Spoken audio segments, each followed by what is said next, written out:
Como sacerdote y como médico, me han pedido más de alguna vez ayuda personas que experimentan algún deseo o forma de atracción por personas del mismo sexo.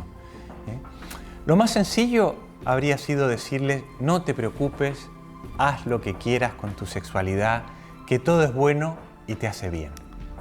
He conocido, de hecho, a personas a las que les habían dado ya ese tipo de consejo o las habían animado a experimentar de modo práctico sus deseos, sin que de verdad les hubiese ayudado para nada. Por eso, procuraré ahora dar algunas ideas generales sobre el fenómeno para entender mejor de qué se trata y ver si es posible ayudar con eficacia. El primer punto es una premisa indiscutible. Hay gente que experimenta este tipo de deseos y no está contenta. Les gustaría cambiar, con independencia de sus creencias religiosas o de su background cultural. Les gustaría sentir atracción por una persona del otro sexo. Les gustaría casarse, tener hijos de un modo natural. Hay también numerosos datos científicos que conviene tener presente. El más importante es que no se nace con un deseo sexual fijo o innato. No hay ningún gen que determine forzadamente esa modalidad de nuestro querer, aunque, como en muchas otras situaciones, lo heredado pueda influir. Es claro que existe una variación del tipo de deseos a lo largo del desarrollo individual. Hay estudios que muestran, por ejemplo, que el 80% de los chicos que en la adolescencia experimentan atracción sexual por personas del mismo sexo ya no la tienen cuando son adultos. Es además conocido que el fenómeno aumenta cuando no hay personas del sexo contrario, como ocurre en las cárceles o antiguamente en viajes largos en barco. En los animales se ven actitudes sexuales con ejemplares del mismo sexo en situaciones aisladas o circunstanciales, desde una tortuga hembra que actúa como el macho cuando está nerviosa y a punto de poner los huevos, a un perro joven que no encuentra una compañera. En circunstancias ambientales normales, sin embargo, los animales suelen dirigir el instinto hacia el sexo contrario. Volviendo al ser humano, las causas de la atracción por personas del mismo sexo son muchas. En ocasiones, en los varones, la figura paterna ha estado ausente y tal vez la madre, que ha llevado al niño 9 meses en su seno y luego le ha seguido muy de cerca como bebé, no ha sabido separarse de él y orientarse en la búsqueda de un modelo masculino. Existen también los trastornos de identidad de género infantiles, que pueden comenzar muy precozmente y en muchos casos se superan, buscando ayuda, con la reafirmación de los roles femeninos o masculinos por parte de padres o familiares, aunque pueden requerir el apoyo psicológico de expertos. En la adolescencia, no es raro que se observe el fenómeno como algo transitorio, porque el instinto se está despertando, está tomando su forma definitiva. En los últimos años ha aumentado el número de jóvenes que dudan de su identidad, porque se les da información equivocada. Por ejemplo, afirmando que no tienen otras opciones, que están obligados a seguir sus deseos y que cualquier tipo de deseos o experiencia sexual es buena y gratificante.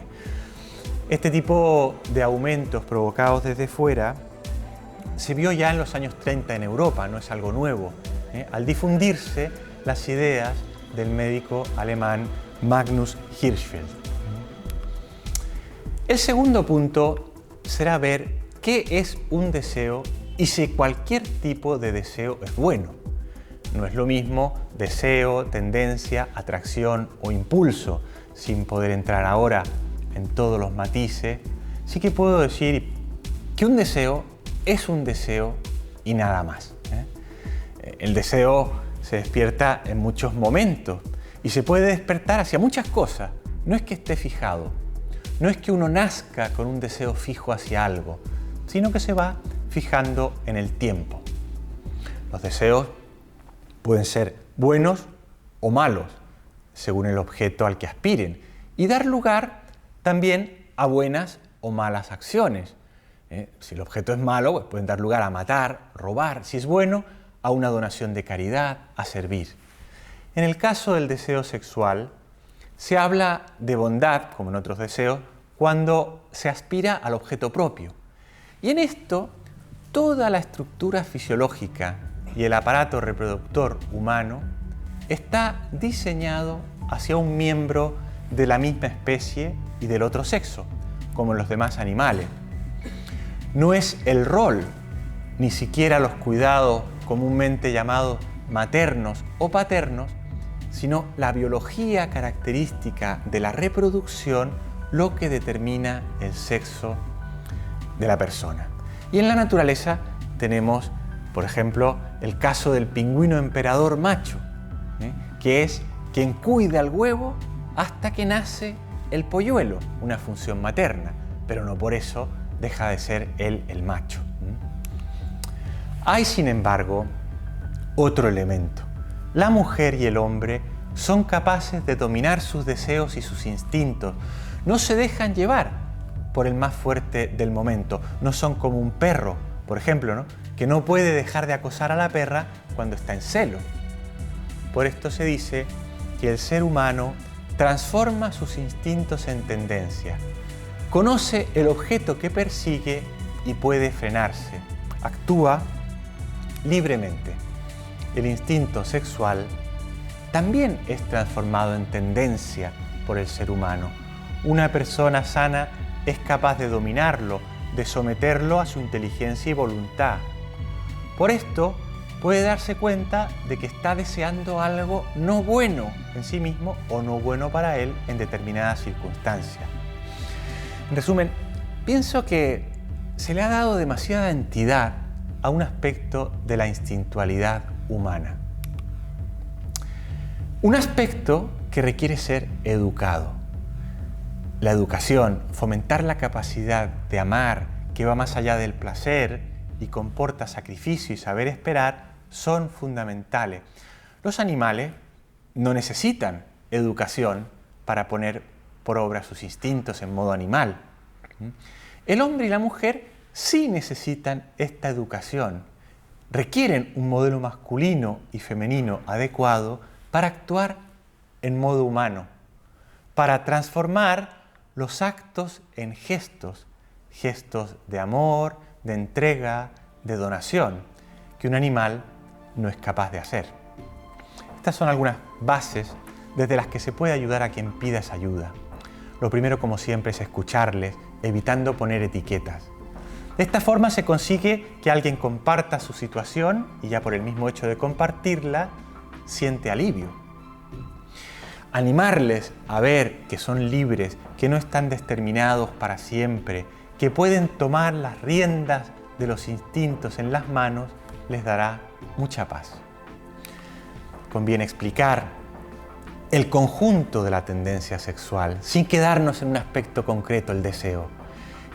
Y explicar todo, la bondad de la virtud de la castidad, reforzando el concepto de que lo propio del ser humano es dominar los instintos. De hecho, cuando no se consigue dominarlo, la persona se hace esclava. Lo que ocurre con cierta frecuencia con la sexualidad. Uno de los problemas médicos más actuales es la adicción a la pornografía. He visto con frecuencia que quienes, por eso lo menciono, que quienes no dominan su sexualidad en algún ámbito terminan sufriendo por ser incapaces de controlarla. No consiguen ni siquiera el placer que buscaban. Si no se pone límites al instinto, si se busca, por ejemplo, la pornografía, es fácil que lleguen a conductas homosexuales, incluso quienes no sienten atracción por personas del mismo sexo.